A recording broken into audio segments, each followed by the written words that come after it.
جس کے ذمہ قربانی واجب ہے وہ قربانی ادا کرے.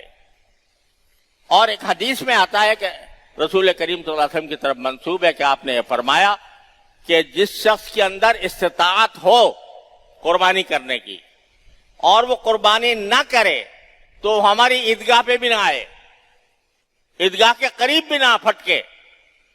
یہ بعید بیان فرمایا اگر استطاعت ہے. البتہ استطاعت پر موقوف ہے. اللہ تعالیٰ نے کوئی حکم ایسا نہیں دیا جو انسان کی وسعت سے باہر ہو.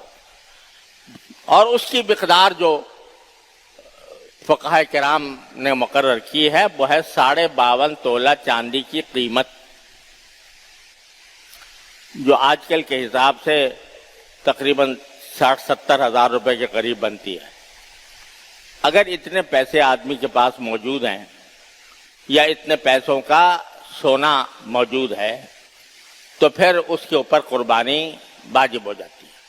یا اس کے پاس نقد رکھے ہیں, چاہے اس پر سال بھی نہ گزرا ہو اور چاہے وہ زیور کی شکل میں ہو یا ضرورت سے زیادہ سامان کی شکل میں ہو تو قربانی اس پر واجب ہو جاتی ہے.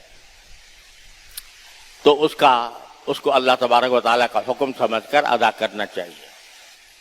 بعض جگہوں پر اس قسم کے مغالطے ہیں یا غلط فہمیاں ہیں کہ بھئی شوہر نے کر لیا تو بیوی کی طرف سے بھی ادا ہو گیا, باپ نے کر لیا تو بیٹے کی طرف سے بھی ادا ہو گیا. یہ بالکل غلط بات ہے. جیسے باپ کی نماز سے بیٹے کی نماز ادا نہیں ہوتی, شوہر کی نماز سے بیوی کی نماز ادا نہیں ہوتی. دونوں کا الگ الگ فریضہ ہے. شوہر کا الگ فریضہ ہے کہ نماز پڑھے, بیوی کا الگ فریضہ ہے کہ نماز پڑھے. تو ایک کا دوسرے سے کوئی تعلق نہیں. اسی طرح اگر گھر میں ایک سے زیادہ افراد ہیں اور ہر ایک صاحب نصاب ہے, یعنی ہر ایک کے پاس گنجائش ہے قربانی کرنے کی, تو پھر ہر ایک کے ذمے الگ قربانی واجب ہے. لہذا یہ جو خیال پیدا ہوتا ہے لوگوں کے دلوں میں کہ بس چلو گھر میں ایک ہو گیا تو بس کافی ہے, یہ خیال درست نہیں ہے. ہر ایک آدمی کو یہ کام کرنا چاہیے اور اللہ تبارک و تعالیٰ کی اطاعت کے جذبے سے کرنا چاہیے, اللہ تعالیٰ کا حکم ماننے کے جذبے سے کرنا چاہیے.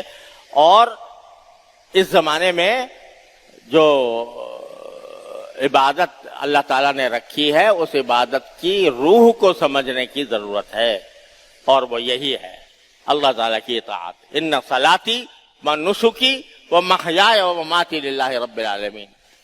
اللہ تبارک و تعالیٰ اپنے فضل و کرم سے, اپنی رحمت سے ہم سب کو اس پر عمل کرنے کی توفیق عطا فرمائے.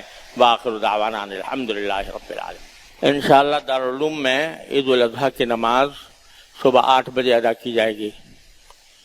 دارالعلوم میں عید الاضحیٰ کی نماز 8 بجے ادا کی جائے گی اور یہیں مسجد میں انشاءاللہ نماز ہوگی. اگر ہو سکے تو اپنے ساتھ مصلی لے کر آ جائیں. السلام علیکم.